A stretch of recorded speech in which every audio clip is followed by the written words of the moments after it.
Welcome to Crisis in Perception, where we examine the systems shaping our world. This episode explores the Checklist Manifesto, How to Get Things Right by Atul Gawande. Right, and this is such a fascinating entry point into systems thinking. It really is. I mean, we're basically looking at this book as a lens to understand modern institutional failure. Exactly. We're asking why things go wrong when we actually know what we're doing. Yeah. So imagine you are lying on a surgical table right now. The doctor operating on you has 20 years experience. They went to Harvard. They work an 80-hour week. Right, highly trained. You are in the safest, most educated hands human history has ever produced. So why is there a terrifyingly high statistical chance that someone in that room is about to make a completely avoidable, fatal mistake? It's a huge paradox. It is. Yeah. And that's what we're exploring today. The core thesis here is that a system becomes dangerous when complexity outgrows the individual mind. Yeah, but the culture surrounding that expertise still insists that, the right person should be able to manage it all alone. Right. And the primary system we're looking at is the modern professional system itself. Medicine, mostly, Right. but also aviation, construction, finance, disaster response. Okay, let's unpack this. Because it's a profound shift, really. If you picture, I don't know, complex architectural blueprints just kind of fading into medical charts, you start to see the stakes. Yeah. We're talking about a tectonic shift in the nature of human error. It's what happens when failure is no longer mainly about not knowing enough, but about not coordinating what is already known. Which is the defining crisis of modern expertise, right? Absolutely. Yeah. Because for thousands of years, we failed because of pure ignorance. Like, we literally just didn't know how things worked. Exactly. We didn't know how the body worked or how to predict the weather or how to build earthquake-proof structures. But now we do. Right. Today, we possess the knowledge. The science is there. The protocols are written down. The data is sitting right on our servers. But the skyscraper still has a fatal flaw. Yeah, and the financial market still crashes, and the patient on the table still dies. I want to dig into that shift, actually, because before we can really understand why we fail in these high-stakes environments, we have to define exactly how we fail. Right. And I know Gawande grounds this whole investigation in some fairly deep philosophy from the 1970s. Can you walk me through how we categorize these failures? Sure. So he brings up two philosophers, Samuel Gorvitz and Alasdair MacIntyre. Okay. And in the 70s, they wrote this brilliant, really dense little essay examining human fallibility.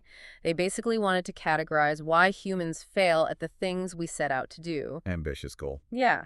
And they started by acknowledging something they called necessary fallibility. Which means what, exactly? It's just the stuff simply beyond human capacity. Like, we are not gods. We can't control the universe. We can't stop a hurricane from forming, and we can't make people immortal. Right.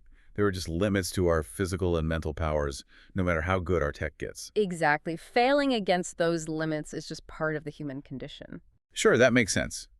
I mean, if I try to flap my arms and fly to the moon and fail, that's necessary fallibility. Right. But what about the realms where we actually do have control, like the things we have scientifically conquered? That is where their essay gets fascinating. They argue that in the realms where we do have control building bridges, treating curable diseases, piloting aircraft, there are only two reasons we ever fail. Okay. The first reason is ignorance. Meaning we just don't know enough yet. Exactly. Science only gives us a partial understanding of the universe. So we fail to cure a specific, novel type of cancer because we literally do not possess the biological cure yet. Right. The knowledge simply does not exist in the world. Yeah. But the second reason for failure, and this is the crux of everything we are talking about today, is ineptitude. Ineptitude. I mean, that's a loaded word. Yeah. If you call someone inept, those are fighting words. It feels like a very harsh, judgmental term. It does feel harsh, yeah. But in this philosophical context, it has a highly specific clinical meaning. So it doesn't just mean being stupid. No, not at all. Ineptitude means the knowledge exists in the world, the solution is fully known, the tools are right there in the room, but we still fail to apply that knowledge correctly. Ignorance is the skyscraper we don't know how to build yet. Ineptitude is the skyscraper we absolutely know how to build, but it collapses anyway because an engineer missed a step in the load-bearing calculations. Okay. I want to see what that looks like on the ground. Yeah. When you translate that philosophy into the real world, especially in a life-or-death environment, How does ineptitude manifest? Well, Gawande shares a couple of visceral, frankly terrifying stories from the medical front lines to illustrate this. There's one case involving a surgeon in San Francisco. Boy. He's a highly trained, incredibly experienced general surgeon. It's Halloween night. A man comes into the emergency room. Probably a busy night for an ER. Yeah, and this guy had been at a costume party, got into an altercation, and was stabbed. But when he arrives, he is completely stable. He's breathing normally. He's drunk. He's babbling away to the nurses. So it's not a screaming, chaotic television drama scene. Yeah, It's relatively calm. exactly. And the trauma team does everything strictly by the book. They shear off his clothes. They do a complete methodical head-to-toe check, rolling him over to check his front and back. Standard protocol. Right.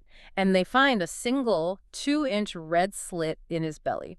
Gawande describes the wound as pouting open like a fish mouth, with a strip of mustard yellow fat tonguing out of it. Ugh. That's a very specific visual. Why does the color of the fat matter? Because that specific mustard yellow fat comes from the omentum. Which is where? It's inside the abdominal cavity, not just the superficial layer beneath the skin.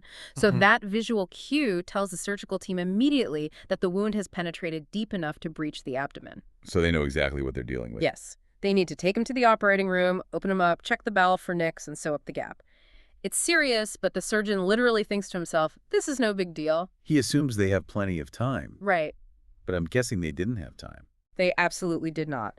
While the patient is waiting on the stretcher in the trauma bay, he suddenly stops babbling. Oh. His heart rate skyrockets on the monitor, his eyes roll back into his head, his blood pressure completely drops out. He is crashing. Wow. From stable to critical just like that. Yeah. Suddenly, this routine situation is a massive code red crisis. They're rushing him down the hall to the operating room, pouring intravenous fluid and emergency blood into his veins as fast as they can, splashing iodine antiseptic all over his belly. Pure chaos. Total chaos. The surgeon takes a scalpel and slices in one clean swipe all the way down his abdomen from the rib cage down to the pubis. Just opening it completely up. Yeah. He uses a cautery pen to burn through the muscle and the fascia, that tough connective tissue holding the muscles together. And the very moment he pierces the actual abdominal cavity, What happens? an absolute ocean of blood bursts out. Wait, but a 2-inch stab wound shouldn't produce an ocean of blood? What did they miss? Well, the surgeon gets his fist down deep into the abdomen, pressing directly on the aorta, the main massive artery coming down from the heart, just to physically pinch off the bleeding. He's just holding it closed with his bare hand. Exactly. And his colleague looks at the damage and remarks that he hasn't seen an injury like that since his time in Vietnam. Vietnam. Yeah. And that passing comment was the missing piece of the puzzle. The other guy at the Halloween party, the one who stabbed him, he was dressed as a soldier. Oh my God. The weapon wasn't a standard pocket knife. It was a bayonet. Which is designed to go incredibly deep. Yes.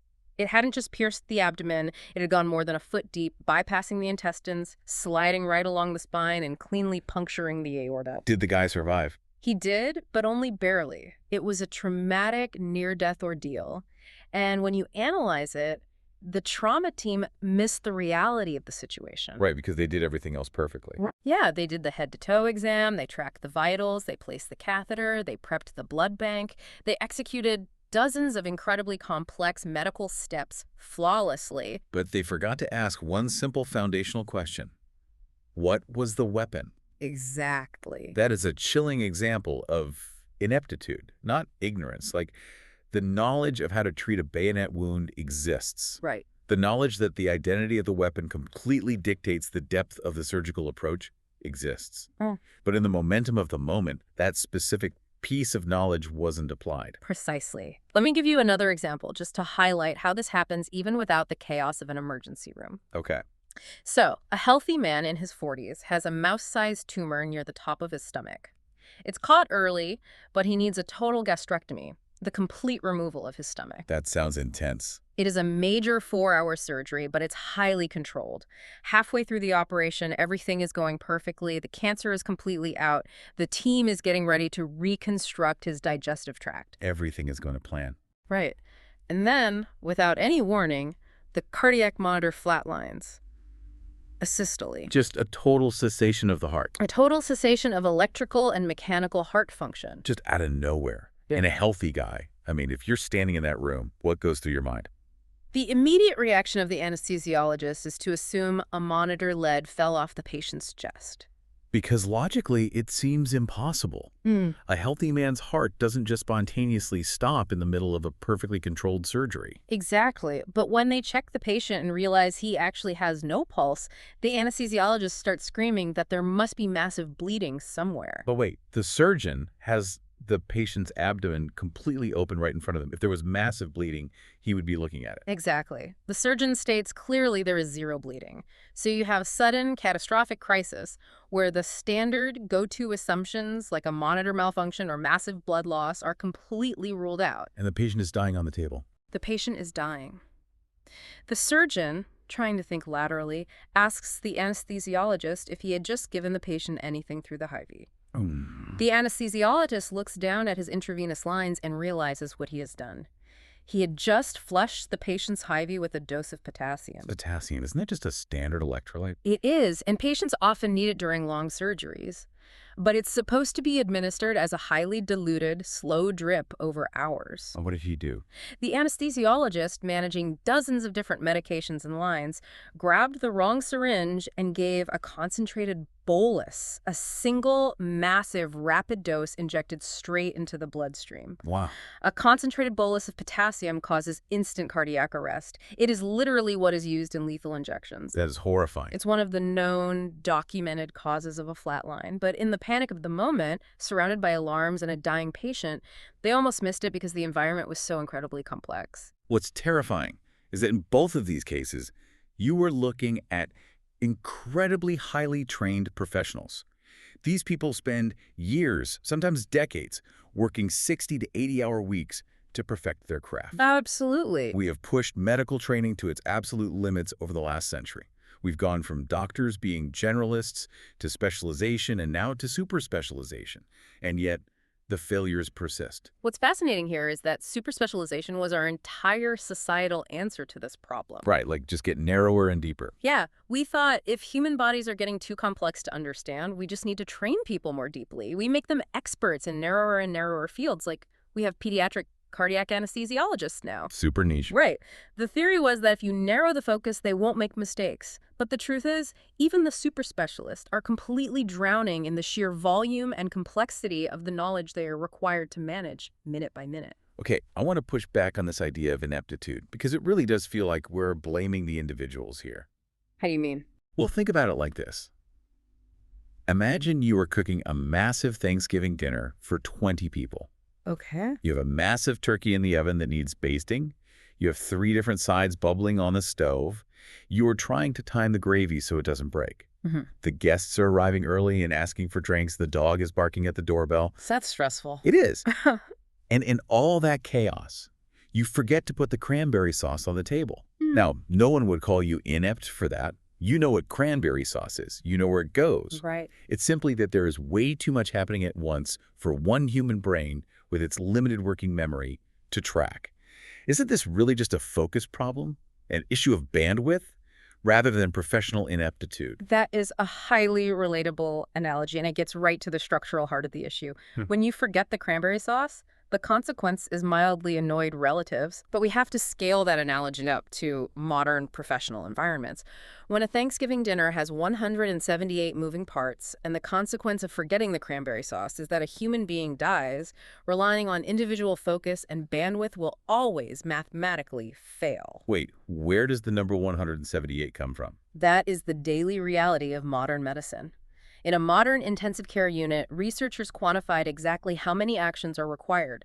There are, on average, 178 individual daily tasks required for a single patient in the ICU. For just one patient? One patient. Administering drugs, checking vitals, turning the patient to prevent bed sores, adjusting ventilator settings, cleaning lines, every single day for every single patient. And if a nurse or doctor is managing multiple patients, you were talking about hundreds, approaching 1,000 individual tasks a shift. This is impossible. It is physically and cognitively impossible to do flawlessly from memory. And these aren't just fluff tasks like, fluffing a pillow. Consider the use of central lines. What's a central line? It's a vital intravenous tube placed deep into a major vein in the chest or the neck. It allows doctors to deliver powerful medications directly to the heart. ICUs put 5 million of these lines into patients every year in the United States alone. Wow, 5 million. Yeah. But maintaining them is complex. National statistics show that after 10 days of having a central line in, 4% of those lines become infected. 4%. I mean, 4% sounds like a relatively small margin of error. It sounds small until you apply the scale of the system. At 5 million lines a year, that 4% error rate means line infections occur in 80,000 people annually. Oh my God, 80,000. And these are not minor infections. They are deep, systemic bloodstream infections. They are fatal between 5 and 28% of the time. So we're talking about massive casualties. We are talking about tens of thousands of deaths every single year just from the failure to maintain absolute sterility with one specific piece of plastic tubing. That is staggering. Yeah. So your Thanksgiving analogy is perfect, but it reveals why super specialization failed. We told the chef to just focus harder, to train longer, but we never gave the chef a tool to handle the fact that there are 178 dishes cooking simultaneously. So if we accept that individual human memory and focus predictably, reliably fail under extreme complexity, we have to look outward.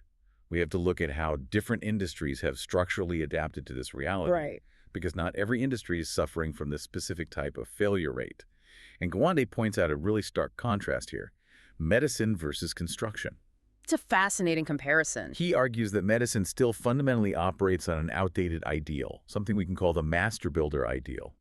Walk me through what that means historically. The master builder is a deeply ingrained historical and cultural concept. For most of human civilization, if you wanted to build something monumental, say the Cathedral of Notre Dame or St. Peter's Basilica, or even the original U.S. Capitol building, you went out and hired a master builder. Like one guy running the whole show. Exactly. This was a supreme, all-knowing expert.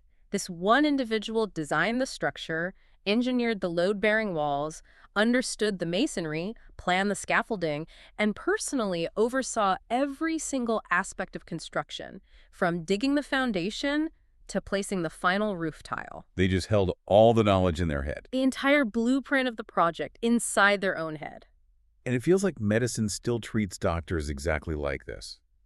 Like if you walk into a hospital, we have this cultural image of the lone, all-knowing master physician directing a room. The one calling all the shots. Yeah. They swoop in, they diagnose the illness, they write the complex prescription, they dictate the care plan to the nurses, and they hold the entire trajectory of the patient's recovery in their mind. Exactly. Medicine operates on the assumption that the physician is the ultimate repository of knowledge and control. But the construction industry realized something profound by the middle of the 20th century. Which was? That master builders could no longer exist. The world had changed. Building a modern skyscraper is simply too complex for any one human brain to comprehend. What changed in construction that made the master builder obsolete? The variety and sophistication of modern building components just exploded. Think about a modern high-rise. You have computerized climate control systems, complex fire suppression networks, intricate load-bearing calculations involving new synthetic materials. Miles of digital networking cable. Exactly. Elevator shafts operating at high speeds. This completely overwhelmed the ability of any single human being to master it all. A brilliant architect might design a beautiful exterior, but they have absolutely no idea how to wire the digital framework for a trading floor on the 40th level. Right. So the construction industry had to fragment.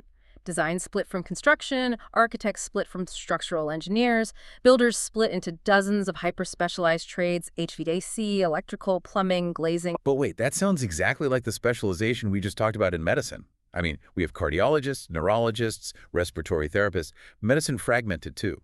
It did fragment, but here's the critical divergent difference. When construction fragmented, it simultaneously developed a radically different system for coordinating all those specialists. Medicine fragmented, but kept the culture of the lone authority. Construction fragmented and built a system of forced coordination. Interesting. To see how this works, Gawande actually leaves the hospital and visits a massive construction site in Boston, a project called Russia Wharf. Paint a picture of this for me. What does a modern mega construction site actually look like on the ground? It is controlled chaos. Russia Wharf was a colossal project, a multi-tower complex involving historical preservation, new skyscraper construction, and deep underground digging right near the water. Sounds incredibly complicated. It was. Gawande meets the project executive, a man named Finn O'Sullivan. O'Sullivan explains that on any given day, he has between 200 and 500 workers on site. And these workers represent 60 different independent subcontractors. So you have 60 different companies, all with their own priorities, operating in the same physical space. Yes. There is absolutely zero chance O'Sullivan knows how to do all their jobs. He is not a master builder. He cannot tell the master electrician how to route the high-voltage lines. So how do they keep a massive, multi-million-pound skyscraper from falling down or turning into a logistical nightmare? O'Sullivan takes Gawande away from the mud and the noise and walks him into the main construction trailer into the conference room. And the walls of this room are completely covered in massive, butcher block-sized printouts. Like blueprints. No, they're checklists. It's giant checklists taped to the walls. Massive, meticulously detailed schedules and checklists dictating exactly when the metal workers need to be done on floor 12 so the concrete pourers can start, and precisely when the municipal inspectors have to sign off before the drywall goes up. That's incredible. And what's crucial is that these construction checklists are highly evolved. O'Sullivan explains that they actually rely on two distinct types of checklists simultaneously. The first type is for what we might call the stupid stuff, the routine, predictable tasks that must happen in a specific physical sequence. Right, like you cannot put the roof on before the walls. You cannot pour concrete before the rebar is inspected. Exactly. That makes sense. It's project management. But what's the second type? The second type is even more vital, and it is where medicine truly lags behind. It is a checklist for the hard stuff. It is essentially a communication checklist. In construction, they call this the submittal process or clash detection. Clash detection. Yeah. The checklist doesn't tell the experts how to do their jobs. Instead, it forces different specialists to actually talk to each other at key milestones. It dictates that on a specific Tuesday, the electrical engineer and the plumbing contractor must sit in a room together and review the blueprints for the 5th floor. Ah, because if they don't communicate, the plumber might install a massive drainage pipe right through the space where the electrician planned to run the main power conduit. Exactly. You have a physical clash. Yeah. And you cannot rely on the plumber and the electrician just happening to bump into each other at the coffee truck on site and figuring it out. The complexity is just too high. The checklist structurally forces the communication. It mandates that they coordinate their super specialized knowledge. And history shows us that when this specific communication system is bypassed or fails, you get near catastrophe. Yeah. Gawande tells the story of the Citicorp building in New York to illustrate exactly what happens when the communication checklist breaks down. I've heard rumors about this building. It's the one with the angled roof and the massive stilts at the bottom, right? Yes, it is one of the most distinctive buildings in the Manhattan skyline, built in the 1970s. It was a brilliantly designed skyscraper, but because of a church located on the same city block, the architect had to design the building to sit on massive 9-story high braces at the base, essentially hovering over the church. That sounds structurally terrifying. It was incredibly bold. The primary structural engineer, a genius named William Le Mesurier, designed these massive steel braces. His original calculations assumed that the joints in those massive braces would be welded together. Welded joints, when done correctly, are incredibly strong and rigid. But I'm guessing welding is also incredibly labor-intensive and expensive when you're 9 stories up in the air. Exactly. So the steel contractor on the project, Bethlehem Steel, looked at the plans and proposed switching from welded joints to bolted joints to save money and time. Okay, that sounds like a big change. It was. They did their own internal engineering calculations, decided that high-strength bolts were strong enough to handle the structural loads, and they made the switch during construction. But somehow, through a bureaucratic oversight, that critical change bypassed the communication checklist. The submittal process failed. Yes. The primary structural engineer, Le Mesurier, was not informed that his welded design had been changed to bolts. So the building gets built, it opens, people move in, and the guy who designed it doesn't know the joins are entirely different. How do they find out? It wasn't until 1978, a full year after the building opened and was fully occupied. An engineering student at Princeton University was doing a project on the Citicorp building and called Le Mesurier to ask a highly specific technical question about the wind loads on the building. A student figured it out. Well, that student's question prompted Le Mesurier to go back and re-examine his original design. And during that process, he discovered the change to the bolted joints. He ran new calculations based on the bolts, specifically looking at quartering winds hitting the corners of the building rather than flat against the face, and he discovered a fatal flaw. How fatal? With the bolted joints, the building was incredibly vulnerable. Le Mesurier calculated that the building could not withstand a 70-mile-an-hour windstorm. Which happens in New York City. It's not a daily occurrence, but hurricanes hit the Northeast. Meteorological data showed that a storm producing 70-mile-an-hour winds hits New York City on average every 55 years. So it wasn't a matter of if, but when. And if those winds hit. If those winds hit, the bolts in the joints would shear off, the braces would fail, and the 59-story tower, filled with thousands of office workers, would collapse into the surrounding city blocks. It was an apocalyptic scenario. It really was, so they had to scramble. As Hurricane Ella was literally forming in the Atlantic and making its way up the coast toward the city, Le Mesurier and the city officials coordinated an emergency crew. Did they evacuate the building? No, they didn't want to cause a panic. They worked secretly at night, tearing down the drywall inside the occupied offices and welding 2-inch thick steel plates over the bolted joints to secure the building before the hurricane arrived. So what does this all mean? We have a communication breakdown that almost leveled a city block. It's a terrifying story. Yeah. But Gawande uses this story to highlight a statistical reality, right? Yes. The Citicorp story is famous because it is so incredibly rare. Because of these robust checklist systems, the submittals, the clash detection, the building codes, the building failure rate in the United States is astonishingly low. Just how low? Gawande cites data showing it is an annual avoidable failure rate of less than 0.000002%. That equates to maybe 20 serious structural failures out of the millions of commercial buildings in the country. Think about the absurdity of that contrast. We completely trust the people building our skyscrapers to use rigid checklists because we acknowledge that human memory and communication fail. We require it by law. But we let the people opening up our bodies, dealing with the infinitely more complex and variable system of human biology, rely entirely on their memory, their intuition, and their individual brilliance. It is a profound systemic structural mismatch. And the key takeaway from the construction industry is that the checklist is not a beginner's manual. It is not a recipe for dummies who don't know how to pour concrete. Right, it's a structural tool. It's a highly evolved structural tool built specifically for expert environments. It fundamentally acknowledges that when interdependent decisions are layered upon each other, when the plumber's pipe affects the electrician's wire, or the anesthesiologist's drug affects the surgeon's bleeding rate, the individual human mind cannot hold the whole picture. Okay, I am sold on the concept. But if checklists are the ultimate answer to complexity, why can't we just write everything down on a piece of paper and hand it to people? Well, it's not that simple. I mean, think about your own life. I make to-do lists all the time.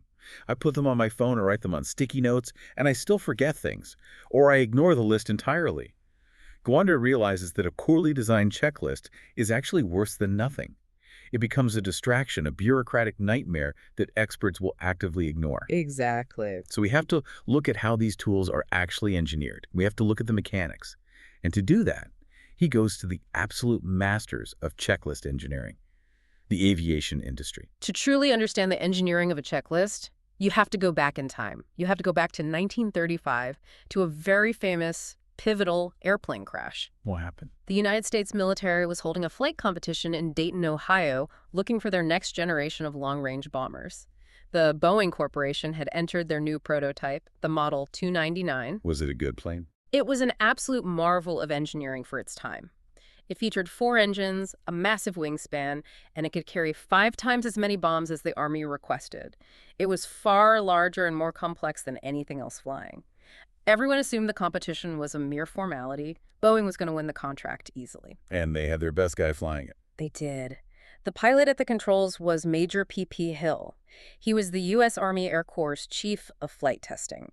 You quite literally could not find a more experienced, highly skilled, and respected pilot in the country. So what went wrong? He gets into the Model 299, the engines roar to life, he taxis down the runway, takes off smoothly, and climbs to 300 feet. And then suddenly, the plane stalls. It turns sharply on one wing, plunges back to the earth, and crashes in a massive fiery explosion. Oh my God. Major Hill dies in the crash, along with another crew member. That is a disaster for Boeing. They lose their prototype and the chief of flight testing. What did the investigation find? Was the plane fundamentally flawed? That was the shocking part. The investigation revealed no mechanical failure. The engines worked perfectly. The structural integrity was sound. The crash was definitively ruled as pilot error. But wait, you just said he was the best pilot in the country. How does the best pilot in the military crash a perfectly good plane? The Model 299 was simply too incredibly complex for its time. To fly it, the pilot had to simultaneously monitor 4 separate engines, manage the variable pitch propellers, operate the retractable landing gear, adjust the wing flaps, and monitor electric trim tabs. There's a lot to keep track of. In the intense concentration required to manage all these new systems during takeoff, Major Hill had simply forgotten to release a new internal locking mechanism on the elevator and rudder controls. A newspaper at the time famously ran a headline calling the bomber "too much airplane for one man to fly." Which echoes exactly what we were just saying about the intensive care unit. Too much medicine for one doctor to practice. So Boeing is looking at bankruptcy. The military is ready to scrap the project. But some test pilots push back. They believe the plane is flyable, and the solution they come up with literally changes the modern world. It does. And notice what those test pilots did not do. They did not demand more training. Right, because you can't out-train working memory limits. You cannot train someone to be better or more focused than the military's chief of flight testing. More hours in the classroom wouldn't change the limits of human working memory.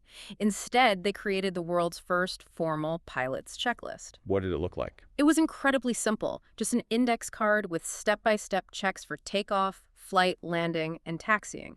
Short, clear prompts. Are the brakes released? Are the flight instruments set?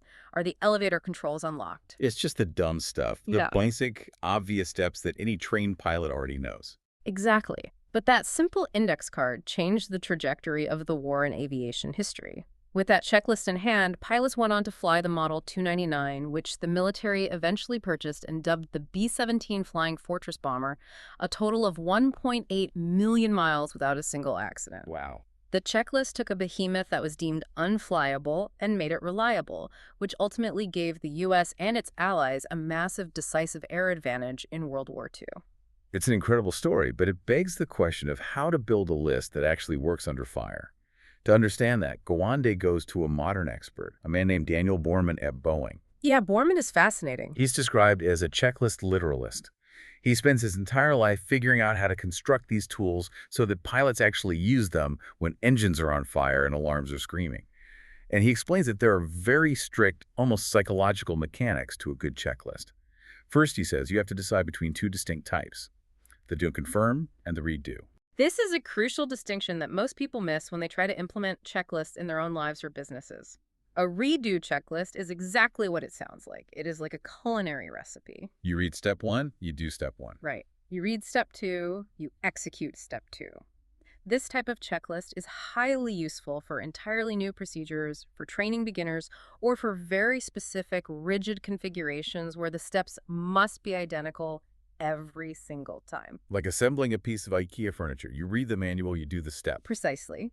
But Borman explains that in highly fluid expert environments, like a cockpit or an operating room, a redo list is agonizingly slow and insulting to the expert's intelligence. It bogs them down. In those environments, you use a do-confirm checklist.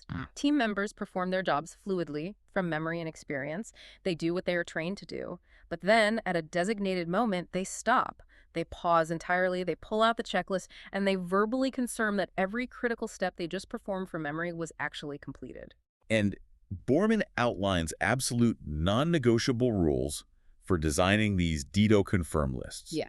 You must define clear pause points, very specific moments in the workflow where the team naturally starts to confirm, like right before the plane pushes back from the gate or right before the surgeon makes the first incision. Right. You have to keep the list short, ideally between 5 to 9 items.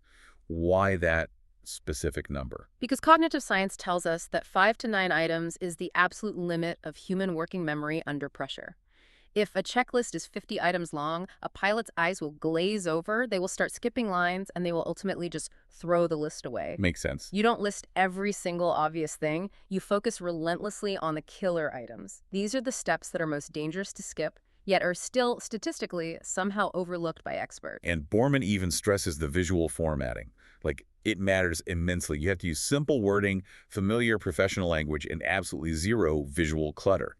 He specifically mandates using a clean, sans-serif font like Helvetica and printing it in both upper and lower case. Yeah, because when the cockpit is filling with smoke, or the lighting is terrible, or the pilot's heart rate is at 150 beats per minute, the text must be instantly readable at a glance. It has to be foolproof. And finally, Borman says the most important rule is that first drafts always fail. You cannot just write a checklist in an office and mandate its use. You have to test them in simulators, watch where people stumble, revise it, and test it again. The simulator testing is vital because the real world introduces friction that a pristine list on a manager's desk simply does not account for. The ultimate goal isn't to create a comprehensive manual of how to fly a plane. The goal is to create a cognitive net. Exactly, a cognitive net. Which brings up a perfect, modern, real-world example of this cognitive net-catching experts in the act. The story of the ice crystal saves. Oh, this is a great example. In 2008, a British Airways flight was taking a polar route, flying from Beijing to London. As the plane was on its final approach into Heathrow, coming in low over the city, the engine suddenly lost power. Just completely lost thrust. They didn't explode, they just rolled back and stopped providing thrust. The pilots managed to glide the massive aircraft over the perimeter fence and crash-landed just short of the runway. Miraculously, everyone survived, but the landing gear collapsed and a wing was torn. It was an incredibly close call. It was a terrifying event, and aviation investigators spent months agonizing over the flight data recorders and the engines, trying to figure out what happened. Did they find a broken part? No. The engines were intact, the fuel lines weren't broken. Finally, they theorized a completely novel phenomenon. They realized that on a very long, very smooth, extremely cold polar flight, microscopic ice crystals can form and accumulate softly inside the fuel lines. Like slush. Yeah, they don't block the flow during cruising. But when the pilot suddenly accelerates the engines for the final landing maneuvers, the sudden rush of fuel flow clumps all those microscopic crystals together into a massive blockage, choking the engine of fuel. It was an entirely new, unanticipated failure mode for that specific type of aircraft engine. So what does the aviation industry do? They don't just issue a sternly worded memo to all pilots saying, watch out for ice. Right, because a memo won't change behavior in a crisis. Exactly. They engineered a solution directly into the checklist. They figured out that if an engine loses power, the pilot's deep trained instinct is to push the throttle forward, to demand more fuel from the engines. Which is the worst thing you can do.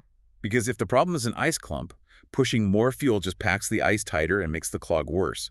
The actual counterintuitive fix is to pull the throttle back, idle the engine momentarily to drastically reduce fuel flow, and let the ambient heat exchanges in the engine melt the ice.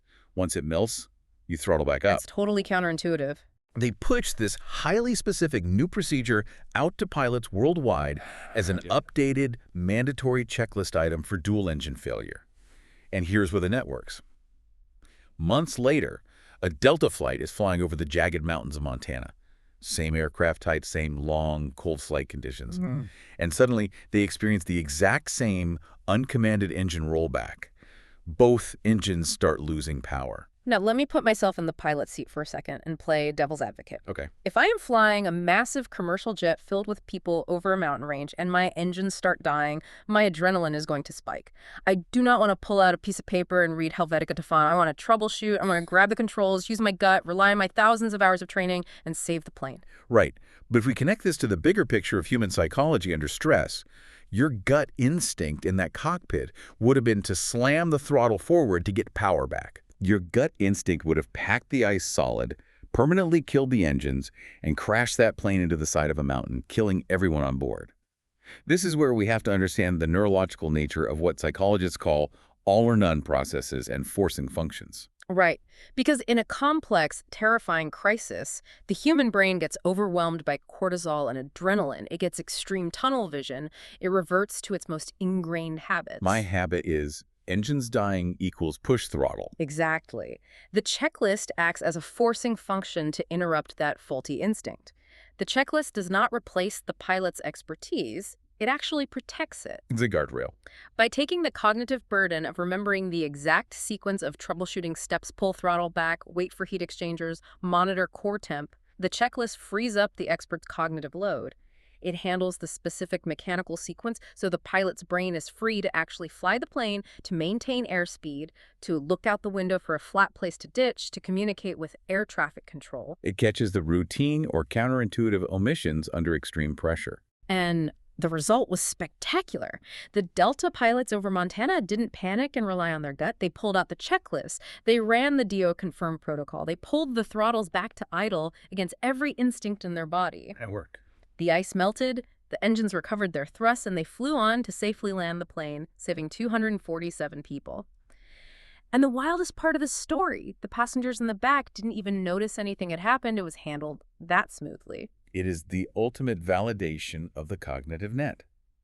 But this brings us to a massive societal contradiction. Yes, it is. If these mechanisms work so flawlessly in aviation, and we've seen them build safe skyscrapers in construction, why are they so fiercely resisted in other high-stakes environments? Why don't doctors want them? Why don't financial managers want them? Right. It comes down to power and control. Mm-hmm. We have to examine the incentive architecture of complex systems. When things become complex, chaotic, or frightening, the natural instinct of human authority figures is to tighten control. We want to centralize decision-making. We deeply believe that if we just put one smart person in charge at the top, and they micromanage the process from the top down, we can prevent errors and enforce order. But the paradox of complex problems is that centralizing power is the exact opposite of what actually works. Gawande lets at a macro example of this by analyzing the disaster response to Hurricane Katrina in 2005. It was an ultra-catastrophe. A major American city was underwater, and the traditional command and control system led by FEMA and the federal government completely and utterly broke down. Why did it fail so badly? They tried to run everything from a centralized command center. Local officials and hospital administrators on the ground in New Orleans couldn't get through to anyone on the phone. When they finally did connect, they were told their requests for supplies had to go up the chain of command for approval. The result was pure Orwellian bureaucracy that actively harmed people. It was paralyzing. The government literally halted or diverted independent water trucks from entering the city because those trucks weren't part of the central pre-approved plan. Exactly. Local school buses sat idle on dry ground while people were trapped and drowning because the specific requisition form hadn't reached the right desk at the Department of Transportation in Washington. It was an attempt to manage extreme, dynamic unpredictability with a rigid, centralized forcing function. Contrast that catastrophic failure with how the Walmart Corporation responded to Katrina. Now, Walmart is a massive, highly structured, hierarchical corporation, but their CEO at the time, Lee Scott, understood the nature of complexity. He knew he couldn't sit in Arkansas and direct the delivery of every pallet of water in a flooded zone. So what did he do? He issued a simple, radical directive to his regional management team. He told them, a lot of you are going to have to make decisions above your level. Make the best decision that you can with the information that's available to you at the time, and above all, do the right thing. Notice what he did there. He pushed the power to the periphery. He gave the people on the ground, the store managers, the truck drivers, the authority to adapt to the reality directly in front of them, because the center couldn't possibly possess all the necessary real-time knowledge.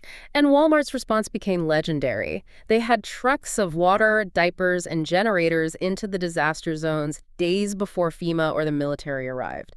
They functioned as a decentralized network operating on a shared set of simple values rather than a rigid top-down plan.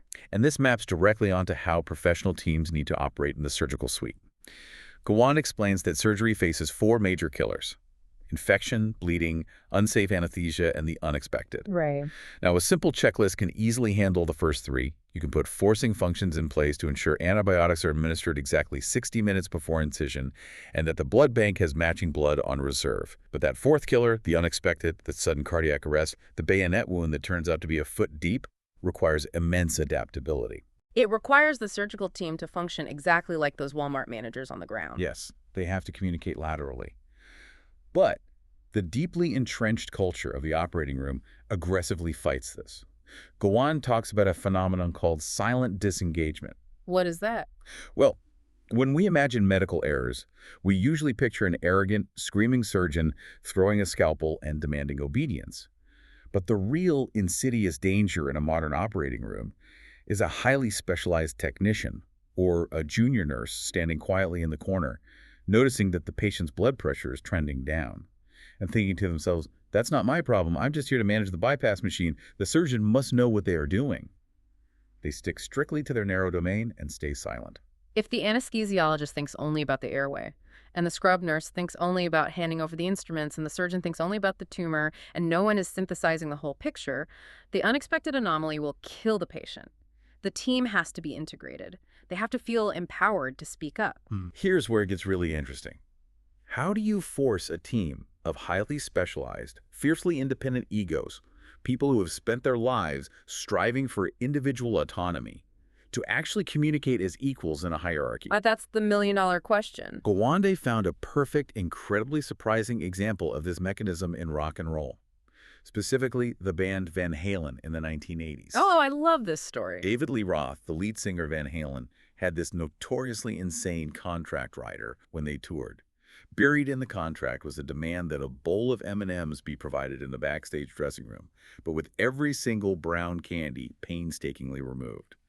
And the contract stipulated that if they found a single brown M&M, the band had the right to completely cancel the show on the spot, with full financial compensation from the promoter. Which just sounds so crazy. For decades, everyone in the media pointed to this as peak celebrity ego, the ultimate rock star power trip. It looks like petulant arrogance, but it was actually a brilliantly disguised forcing function. Van Halen was one of the first bands to tour with massive, stadium-sized, incredibly heavy stage sets. They were rolling into secondary markets and college arenas where the local promoters had absolutely no experience dealing with that level of complex, heavy rigging. So it was a safety issue. If the staging wasn't built exactly to the structural specifications, the lighting rigs could literally collapse, crush the band, and kill people in the audience. So the brown M&M clause wasn't about candy at all. It was buried deep in the technical instructions regarding voltage, weight limits, and beam capacities. It was a communication checklist. Exactly. When David Lee Roth walked into the dressing room in a new city, the very first thing he did was look at the bowl of M&Ms. If he saw brown M&Ms in the bowl, he knew instantly that the local promoter hadn't read the contract thoroughly. The brown M&M was an indicator of a complex system failure. Right. If they missed the M&Ms, what were the chances they correctly read the load-bearing requirements for the lighting trusses? If he saw a brown candy, they would immediately halt everything and demand a full line check of the entire staged setup. It is a structural tension mechanism. The checklist ensures the stupid stuff is caught, but it also enforces communication and accountability. And Gawande took this exact lesson back to the hospital. In the surgical checklist they eventually developed for the World Health Organization, they included a step called the team briefing. How does that work? Before the surgeon makes the very first incision, everyone in the room has to physically stop what they are doing. They must introduce themselves by name and their role, and they must verbally discuss the plan for the case, including expected blood loss and any specific concerns. It takes maybe 60 seconds, but culturally, it is seismic. It forces the surgeon to acknowledge the circulating nurse by name. It democratizes the power in the room. It actively breaks down that ancient master-builder hierarchy. This breaks the ice. Because psychological studies show that once a junior nurse has spoken up, stated their name, and been acknowledged by the senior surgeon at the start of the case, it is exponentially easier for that nurse to speak up an hour later when they notice the surgeon is about to make a critical mistake. The checklist creates a social contract that makes everyone in the room responsible for the final outcome. So we have all this overwhelming evidence. We've seen that decentralized, disciplined teams using structural tools succeed time and time again. We see it in aviation with the B-17, in construction with the Citicorp building, in disaster response with Walmart, and even in rock concerts. So why do modern professionals, doctors, lawyers, financiers, culturally despise the checklist? Why is there such visceral pushback? It comes down to the deep-seated resistance of what Gawande calls expert audacity. To truly understand this, look at how the surgical checklist was received when Gawande's team rolled it out as a pilot program for the World Health Organization. They wanted to see if a simple 19-item checklist could work universally. They tested it in 8 hospitals around the world, right? From high-tech facilities in Seattle and London to resource-poor hospitals in rural Tanzania and India. Yes, and the initial friction was immense everywhere. The first attempts to use the checklist failed miserably. In some hospitals, the circulating nurse would just stand in the corner and silently check things off a long, ambiguous piece of paper without talking to anyone, which completely defeated the purpose. Right. The surgeons, almost universally, felt it was a massive distraction, a bureaucratic insult to their hard-earned autonomy. They had the attitude of, I have been doing this for 20 years. This is my operating room. Why is this piece of paper telling me how to do my job? But Gawande's team persisted. They refined the list using Bowen's principles, turning it into a quick, verbal DO-confirm list with clear pause points. And what happened to the data? The results were undeniable and frankly staggering. Across all 8 hospitals, regardless of their wealth or technology, the rate of major surgical complications dropped by 36%. 36% just from a piece of paper. The rate of deaths dropped by 47%. Infections went down, unexpected bleeding went down, they caught allergies before drugs were given. It was a massive, undisputed victory for patient safety. But the most revealing data point wasn't the drop in mortality. It was a survey they conducted of the medical staff after the pilot program ended. Right. They asked the staff what they thought of the tool. And 20% of the staff, 1 in 5 professionals, still said they didn't really like the checklist. They thought it took too long, they found it annoying, and they genuinely didn't think it improved their specific performance. But then the researchers asked those exact same staff members one final brilliant question. If you were having an operation tomorrow, would you want the checklist to be used on you? And 93% said yes. That glaring gap between the 20% who complain about using it and the 93% who desperately want it used when their own life is on the line exposes a deep cultural rot in how we view expertise. It's pure hypocrisy. Gawande references Tom Wolfe's famous book, The Right Stuff, which profiles the early military test pilots and astronauts like Chuck Yeager. Our modern professional culture is entirely built on the Chuck Yeager ideal. We culturally reward autonomy, prestige, heroism, and the daring ability to improvise under fire. We worship the maverick who breaks the rules to save the day. When you view yourself as a maverick, checklists feel bureaucratic. They feel insulting and simplistic. They feel like they belong to middle management or factory line workers, far beneath the dignity of elite professionals. And we see this exact same ego-driven resistance in fields far removed from medicine, like the high-stakes financial world. Gawande interviews massive value investors, people managing hundreds of millions, sometimes billions of dollars. These people face incredibly complex, high-stakes decisions under conditions of extreme uncertainty. He talks to Manish Pabrai and a guy named Guy Spear and another investor named Cook. And they describe a psychological trap in finance that they call the cocaine brain problem. Yeah, that's a wild concept. If you've ever invested money, think about how this feels. When a stock you own is going up, your brain chemistry literally mirrors the neurological state of being on cocaine. You get a dopamine rush. You get seduced by the momentum. You start feeling invincible, and you start subtly cutting corners on your fundamental research because the money is rolling in so easily. Or the exact opposite happens. Right. In a bear market, when everything is crashing, you go into an evolutionary fear mode. The amygdala takes over, and you overestimate dangers, selling perfectly good assets out of sheer panic. To counter this neurochemical hijacking, investors like Pabrai and Cook developed incredibly rigorous, multi-point checklists. They physically force themselves to pause before hitting the buy or sell button. What's on their checklist?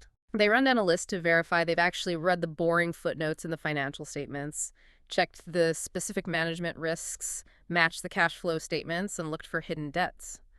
The checklist is not an algorithm that tells them what stock to invest in. It is a cognitive net, ensuring they don't miss the dumb, obvious stuff when their brain is deeply compromised by greed or fear. And there is empirical data to back this up, too. Gawande cites a massive study on venture capitalists that tracked their success over time. The researchers categorized the investors based on their decision-making styles. Right. Most of the venture capitalists were what the researchers called art critics or sponges. They relied heavily on their intuition, their gut feeling about a founder, and their past experience to evaluate a startup. They were the financial mavericks. But a small fraction of the investors were categorized as airline captains. These were the people who took a methodical, checklist-driven approach. They forced themselves to be disciplined, rigidly checking every aspect of a business plan, and never skipping steps, even when their gut told them a prospect was a sure thing. The results of that study are staggering. The art critics and sponges had a median return on their investments of roughly 35%. Not bad. But the airline captains, the disciplined checklist users, had an 80% median return. Wow. And their failure rate, the instances where they later had to step in and fire the management team they had hired, was drastically lower. Yet, even with this clear published data proving the superiority of the method, the study found that only 1 in 8 investors actually uses the airline captain approach. It feels like we are completely fundamentally allergic to admitting we need help. Going back to our earlier analogy, it is exactly like a master chef refusing to use an oven timer because a real chef just knows in their soul when the souffle is perfectly done. Yeah. But why would you risk ruining the souffle or losing millions of dollars or killing a patient just to protect your ego? This raises an important question about how our society defines and ultimately rewards excellence. We inherently reward the heroic save. We throw a parade and give awards to the surgeon who performs a miraculous chest-cracking resuscitation after a patient crashes on the table. We write news articles about them. Right. We do not throw parades for the quiet surgical team that methodically checks a list, realizes the blood type on the chart is wrong before the surgery even begins, fixes the clerical error, and prevents the dramatic crash from ever happening. Prevention is invisible. Heroism is loud. Precisely. We conflate discipline with rigidity. We possess this deep cultural fear that if we rely on a checklist, we will become mindless automatons, ticking boxes, incapable of reacting creatively to the real world. But as the aviation and finance examples prove conclusively, the exact opposite is true. A well-engineered checklist handles the routine, predictable tasks so that your brain is unburdened and free to rise above the noise and handle the truly complex, unpredictable challenges. Which brings us directly to the core theme of this show, the crisis in perception. How do we fundamentally misperceive the systems around us, the nature of success and the nature of failure? Think about one of the most famous events in modern history, the Miracle on the Hudson. Oh, yeah. U.S. Airways Flight 1549, piloted by Chesley Sully Sullenberger. Right. He takes off from LaGuardia, hits a massive flock of geese, loses thrust in both engines simultaneously, and manages to glide the plane to a safe water landing on the Hudson River, saving everyone on board. The media immediately, breathlessly framed this as the ultimate triumph of the lone maverick. They painted Sully as the hero pilot with the right stuff, who ignored the rules, used his gut instinct, and pulled off a miracle. But that framing is entirely surface level and honestly, mostly false. Sully himself vehemently rejected that narrative. It wasn't just luck, and it certainly wasn't an autonomous maverick acting on instinct. When those engines failed, Sully and his co-pilot, Jeffrey Skiles, did not improvise wildly. They immediately relied on their rigorous training and their checklists. While Sully took manual control of the glide path, Skiles immediately pulled out the quick reference handbook and ran the dual-engine failure checklist. They ran the procedure. They knew exactly what procedures to follow to attempt a restart, how to configure the flaps for a water ditching, and how to coordinate with air traffic control. It wasn't a solo act of defiance. It was a triumph of teamwork, intense preparation, and strict, disciplined adherence to vital procedures under the most extreme duress imaginable. That is what a modern hero actually looks like. Not a rogue cowboy shooting from the hip, but a disciplined professional acting within a tightly coordinated system. Gawande argues that because of this complexity, we desperately need to redefine our concept of professionalism. Traditionally, society expects 3 core elements from its professionals. Selflessness, meaning they put the client or patient first. Skill, meaning they are highly trained in their craft. And trustworthiness, meaning they act ethically. But Gawande says aviation has added a 4th missing element that the rest of the professional world needs to adopt: discipline. The discipline to follow prudent procedure and function effectively with others, even when you feel you don't need to. In medicine, law, finance, and academia, autonomy is held up as this sacred lodestar. But in reality, in a hyper-complex world, demanding absolute autonomy is often just a form of protectionism against discipline. Donald Berwick, a brilliant thinker on medical systems and safety, has a perfect analogy for this tension between individual excellence and systemic discipline. He says you cannot build a great car simply by combining the best individual components in the world. If you take a Ferrari engine, Porsche brakes, a BMW suspension, and a Volvo body and try to bolt them all together, you don't get a supercar, you get an incredibly expensive pile of junk. The pieces won't fit together. The electronics won't talk to each other. Yeah. Because a system isn't about the individual brilliance of the parts. It's entirely about how the parts coordinate. Exactly. The brilliance is in the integration. So, considering everything we've explored, from bayonet wounds to bolted skyscrapers to plunging airplanes, what is the ultimate crisis in perception here? The crisis is that when things go wrong today, when a patient unexpectedly dies from an infection, when a building's joints fail, when a hurricane response collapses into anarchy, or when a massive financial portfolio evaporates, we instinctively, almost desperately misperceive the nature of the failure. We immediately look for the bad apple. We want to blame individual incompetence or a lack of effort or a lack of moral fiber. We think someone just didn't care enough or wasn't smart enough. But the deeper, truer problem is that modern complexity has simply exceeded individual cognitive limits. The obscured layer that we fail to see is structural. Outdated ideals of professionalism, the lone master builder holding all the answers, the intuitive maverick flying by the seat of his pants, are persisting inside systems that now absolutely require teamwork, structural discipline, and deliberate engineered coordination. Our surface interpretation treats modern failure as a personal weakness. We say, that surgeon messed up, fire them. But a systems analysis reveals it as a system mismatch. We are continually putting unassisted human brains into environments where unassisted human brains are mathematically and biologically guaranteed to drop the ball. We have to realize that discipline is not the enemy of excellence. It is a necessary, non-negotiable condition of it. Until we broadly embrace structural tools like checklists to build cognitive nets for our experts, protecting them from their own inevitable fallibility, we will continue to suffer tragic, entirely preventable failures. Right. Think about your own life. The projects at work that go completely off the rails, the chronic miscommunications in your relationships, the personal goals and habits that continually fail. How often do you sit there and blame yourself for being a bad apple, or for lacking willpower, or for not being smart enough, when in reality, you just haven't built a cognitive net for yourself? What if your personal failures aren't an indictment of your intelligence, but simply a lack of a DO-confirmed checklist to guide you through the complexity of your own life? That's a great thought to leave on. Crisis in Perception examines how systems shape belief and how better tools help us see clearly. This project is free and publicly accessible. If you'd like to support the time, tools, and research behind crisis in perception, you can become a supporter on Patreon. For a shorter visual overview of this topic, see the mini-explainer linked in the description. If you enjoy this kind of systems-level analysis, please like, subscribe, and comment with books or topics you'd like us to explore next.